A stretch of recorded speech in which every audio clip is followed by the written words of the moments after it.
अस्सलाम वालेकुम। 7th class, कैसे हैं आप सब लोग? Hope you are enjoying the online classes. ठीक है, साइंस का आज का आपका लेक्चर नंबर 6 है। हमने यूनिट नंबर 4 जो वो स्टार्ट किया हुआ है। लास्ट टाइम हमने लेक्चर नंबर 5 में हैबिटेट की एग्ज़ाम पढ़ी थी। आज हम जो है हैबिटेट में तब्दीलियों का बायस बनने वाले अवामिल के बारे में पढ़ेंगे। जैसा कि आप लोगों को पता है कि माहौल के बेजान अवामिल में रोशनी, पानी, टेम्परेचर, हवा और मिट्टी ये शामिल है। अब रोशनी के ये जो अभी जो रोशनी, पानी, टेम्परेचर, हवा और मिट्टी है ना, ये माहौल के बेजान अवामिल है। और माहौल के बेजान अवामिल जो है ना, ये भी किसी भी हैबिटेट में तब्दीलियों का बायस बन सकते हैं। अब हम बारी बारी इन अवामिल के बारे में पढ़ेंगे कि किस तरह से किसी भी हैबिटेट में तब्दीली का बायस बनते हैं। ठीक है, आप लोगों को पता है कि हम रोशनी जो है वो सूरज से हासिल करते हैं। Sun is the main source of light. और सन जो है ना, ये पौधों की ग्रोथ के लिए, उनकी बढ़ोतरी के लिए सूरज की रोशनी जो है बहुत ज़रूरी होती है, क्योंकि सूरज की रोशनी में ही पौधे अपनी खुराक तैयार करते हैं।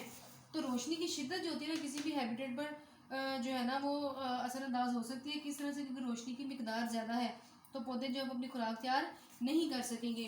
ठीक है, पौधे कम हो जाएंगे तो वहाँ उस हैबिटेट में पाए जाने वाले जानवरों की मिकदार भी कम हो जाएगी। इस तरह से रोशनी की शिद्दत जो है ना, वो किसी भी हैबिटेट के को मुतासर कर सकती है। ठीक है, इसी तरह से टेम्परेचर, दर्जा हरारत भी किसी भी हैबिटेट में तब्दीली का बायस बन सकता है। ठीक है, अब टेम्परेचर में गैर मामूली किस्म की जो तब्दीली होती है ना, ये भी किसी भी हैबिटेट को मुतासर कर सकती है। ठीक है, अब टेम्परेचर ज़्यादा होगा तो पानी गर्म हो जाएगा। अब गर्म पानी में ऑक्सीजन की मिकदार कम होती है, तो जाहिर सी बात है जब गर्म पानी में ऑक्सीजन की मिकदार कम होगी तो पानी में पाए जाने वाले जानवरों को ऑक्सीजन नहीं मिलेगी, वो मर जाएंगे। इसी तरह से पानी जो है ना, ये हमारी ज़िंदगी के लिए लाजमी जुज़्व है। ठीक है, अब जहाँ पर पानी ज़्यादा होगा वहाँ पर जानदार भी ज़्यादा पाए जाएंगे, पानी कम होगा तो जानदारों की तादाद भी कम हो जाएगी। इस तरह से टेम्परेचर जो है ना, किसी भी हैबिटेट को मुतासर कर सकता है।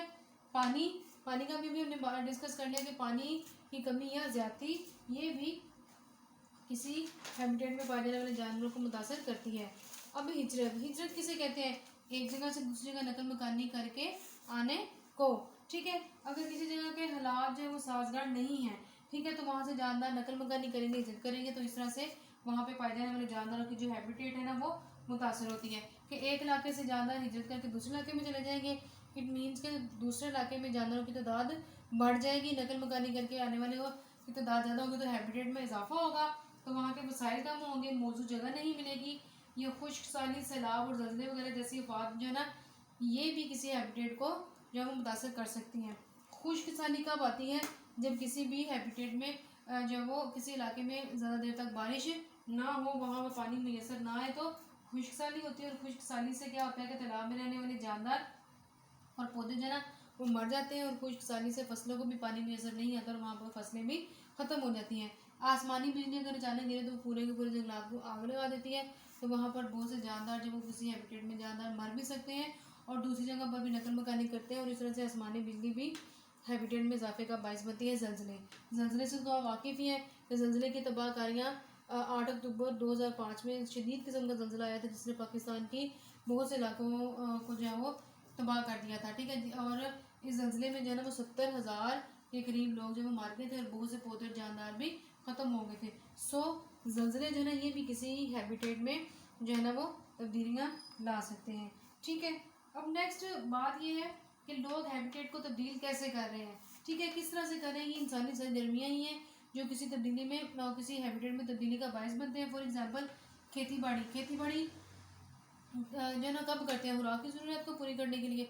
तो खुराक की ज़रूरियात को पूरा करने के लिए या फर्नीचर वगैरह बनाने के लिए, ईंधन के लिए लकड़ी जो है वो का इस्तेमाल होता है, और लकड़ी के हसूल के लिए जंगलात को काटा जाता है, या खेती बाड़ी के लिए ज़मीन साफ करके जंगलात को काटा जाता है। इससे भी हैबिटेट मतलब जंगलात में पाए जाने वाले जो जानदार हैं उनकी हैबिटेट तबाह होती है, उनके मसाकिन तबाह होते हैं। एक बात तो ये है, और दूसरी बात ये कि बहुत सा इलाका जो जब दरख्तों के लिए साफ़ किया जाएगा तो वहाँ पर पाए जाने वाले जानदार जिनकी खुराक जो है वो दरख्तों पर पाए जाने वाले जानदार थे, उनकी तादाद में भी कमी आती है, और इस तरह से जो है ना हैबिटेट जो है वो कुदरती हैबिटेट जो है वो तबाह हो जाती हैं। इसके अलावा आलूदगी या पोलूशन, आलूदगी और पोलूशन भी किसी हैबिटेट को तब्दील करने का बायस बनती है। ठीक है, और ये इंसानी सरगर्मियाँ हैं जिनकी वजह से माहौल में आलूदगी आती है, और आलूदगी ना सिर्फ इंसानों बल्कि जानवरों और पौधों को भी नुकसान पहुँचाती है, और ये कई हैबिटेट्स के तबाह होने का बायस बनती है। ठीक है। अब ज़मीनी आलूदगी ज़मीन के माहौल को नुकसान पहुँचाती है और ज़मीन के हैबिटेट से तबाह होते हैं। फ़ज़ाई आलूदगी क्या होती है? फ़ज़ाई आलूदगी जिसमें हम सांस लेते हैं, कारखानों से निकलने वाला धुआं, ट्रैफिक, मोटर गाड़ियों का धुआं फ़ज़ाई आलूदगी में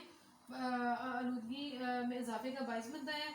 और फ़ज़ाई आलूदगी से ना सिर्फ इंसान बल्कि जानवर भी मुतासर होते हैं और इस तरह से जो है ना हैबिटेट जो है ना इनमें तब्दीलियाँ आती हैं, जानदारों के मसाकिन जो वो तबाह होते हैं और कुदरती माहौल जो है ना उनमें भी जो है ना वो तबाही का ही बायस बनते हैं। ठीक है। अब इसको आपने पेज नंबर बुक का आपने 38 और 39, ठीक है, इस पर आपका ये दिया हुआ है, इसको आपने अच्छे तरीके से याद करना है। ठीक है। अल्लाह हाफिज़।